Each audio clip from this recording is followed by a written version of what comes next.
এটি হচ্ছে বদরার মোড়। রাজশাহী থেকে আশেপাশের শহরে, বিশেষ করে পূর্ব শহরে যাওয়ার জন্য আপনি এখান থেকে প্রচুর বাস পেয়ে যাবেন, তবে লোকাল বাস থেকে সামনে।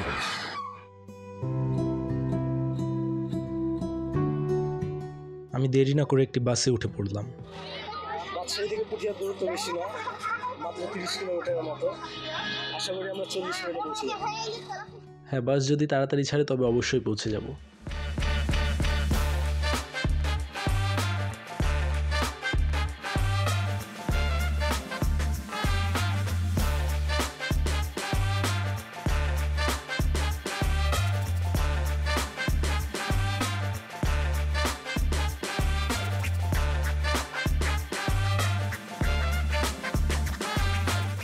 ঠিক 40 মিনিটের মধ্যে আমি পৌঁছে গেলাম পুঠিয়াতে।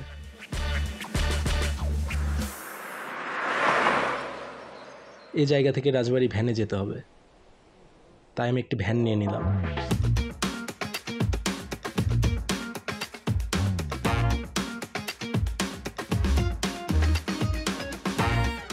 এই এলাকাটিকে ঠিক গ্রামও বলা যাবে না, আবার শহরও নয়, মানে দুটির মাঝামাঝি একটি এলাকা। তবে রাস্তায় আমি অনেক পুরনো বাড়ি দেখতে পেলাম।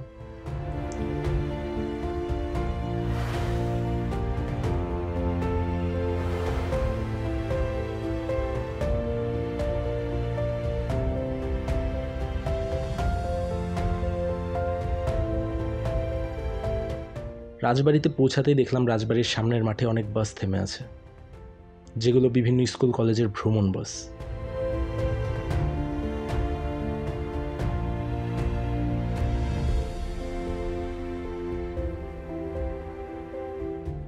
পুঠিয়া রাজবাড়ি 1895 সালে তৈরি করা হয়েছে। এটি তৈরি করেছিলেন রানী হেমন্ত কুমারী দেব। এটিকে মূলত ইন্দো ইউরোপীয় স্টাইলে তৈরি করা হয়েছে। রাজবাড়ির মাঠটি বাউন্ডারি দিয়ে ঘেরা রয়েছে, তবে আপনি যদি ভালো করে দেখেন রাজবাড়ির বাউন্ডারি কিন্তু আরও অনেক বড়।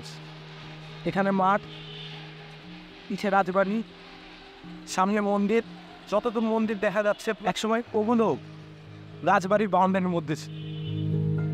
তো চলুন আমি ভিতরে দেখি রাজবাড়ির কি অবস্থা। এদিকে একটু আগে এখানে অনেক বাস ছিল রাখা, তারা শিক্ষা সফরে আসছিল, আর অনেক ভিড়ও ছিল, কিন্তু আপাতত তারা চলে গেছে। জায়গাটা একেবারে ফাঁকা হয়ে গেছে, দেখতে ভালো লাগছে।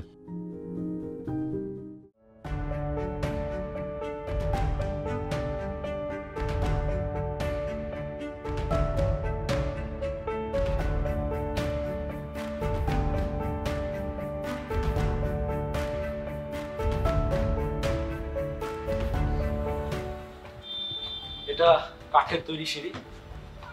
লাইফে প্রথমবার কোনো কাঠের সিঁড়ি দিয়ে উঠছি।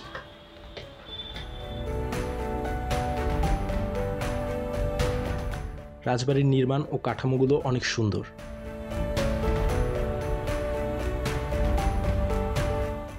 দোতলায় দুপাশে সুন্দর ও বড় দুটি বেলকনি রয়েছে এবং সব রুমগুলো জাদুঘর হিসেবে ব্যবহার করা হচ্ছে।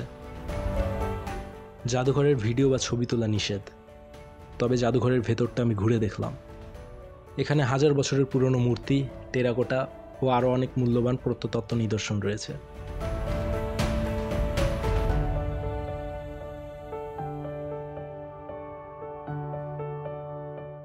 পুঠিয়া রাজবাড়ির ইতিহাস জানার জন্য আমি দেখা করলাম আর্কিওলজি বিভাগের অ্যাটেন্ডেন্স লিটনদার সাথে। আমার নাম লিটন দাস, আমি প্রত্নতত্ত্ব অধিদপ্তরের অ্যাটেন্ডেন্স হিসেবে দায়িত্বে আছি। আমরা যেখানে বর্তমানে দাঁড়িয়ে আছি এই বিল্ডিংটি হচ্ছে পুঠিয়া রাজপ্রাসাদ নামে পরিচিত।